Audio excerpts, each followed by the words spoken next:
آج ہم چھوٹے چھوٹے ایشوز میں پھنس کر سب سے پہلے دین کو چھوڑنے کی بات سوچنے لگتے ہیں، سب سے پہلے اللہ کو چھوڑتے ہیں،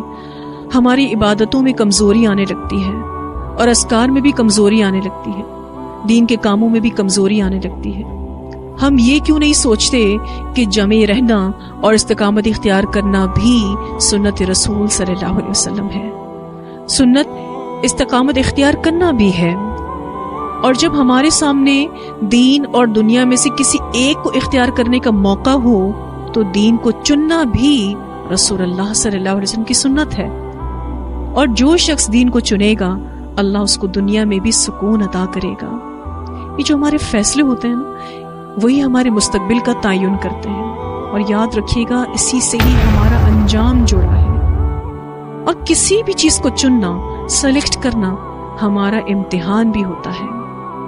جب میں اور آپ دو چیزوں میں سے کسی ایک کو چنتے ہیں تو یہ ہمارا امتحان ہے۔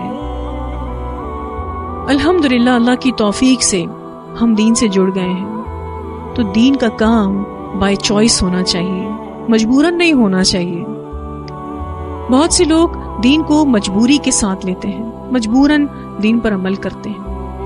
اور یہ بات ہم پڑھ چکے ہیں کہ مجبوراً دین پر عمل کرنے والے منافق کہلائے،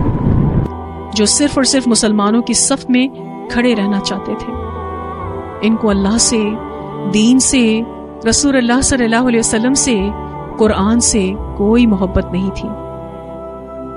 تو دین پر عمل کرنا ہے اور دین کو آگے پہنچانا ہے، لیکن یہ سب کچھ بہت زیادہ دل کی جمعیت کے ساتھ ہونا چاہیے، اور جو کام بھی دل سے کیا جائے اس میں حسن آ جاتا ہے، کیونکہ جب کوئی کام ہم روزانہ کرتے ہیں تو ہم روٹین کا شکار ہو جاتے ہیں، اور ہمارے کام سے شعور چلا جاتا ہے اور روحانیت چلی جاتی ہے، اور نیتوں کا خلوص یاد نہیں رہتا۔ تو ہم سب نے روزانہ اپنی نیتوں کو اللہ کے لیے خالص کرنا ہے،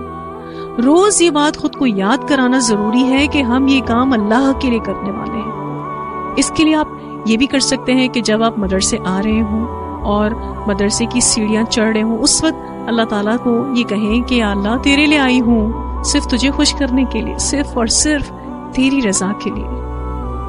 تو استقامت دے، تو ہماری نیتوں کو خالص کر لے اور ہمیں ریاکاری سے بچا۔ تو ساتھ ساتھ یہ دعا بھی کرنی ہے کہ یا اللہ تو ہمیں جما کے رکھ، ہماری نیتوں کو اپنے لیے خالص رکھ، اور ہمیں ریاکاری سے بچا۔ ہم لوگوں کو دکھانے والے نہ ہوں، ہم دنیا کو خوش کرنے والے نہ ہوں، ہم صرف اور صرف تجھے خوش کرنے والے ہوں۔ پھر یہ کہ جو بھی کام دین کے حوالے سے ہمیں کرنے کو ملے، خواہ وہ بڑا ہو یا چھوٹا ہو، ہم نے اس کو دل کے ساتھ کرنا ہے۔ اللہ اپنے راستے میں ہم سے خواہ کوئی چھوٹا کام لے، خواہ بڑا کام لے، ہمیں اللہ تعالیٰ کو یہی کہنا ہے کہ یا اللہ ہم تیرے لیے حاضر ہیں، تو ہم سے کوئی چھوٹا کام لے تو بھی ہم حاضر ہیں، اور اگر کوئی تو بڑا کام لے تو بھی ہم حاضر ہیں۔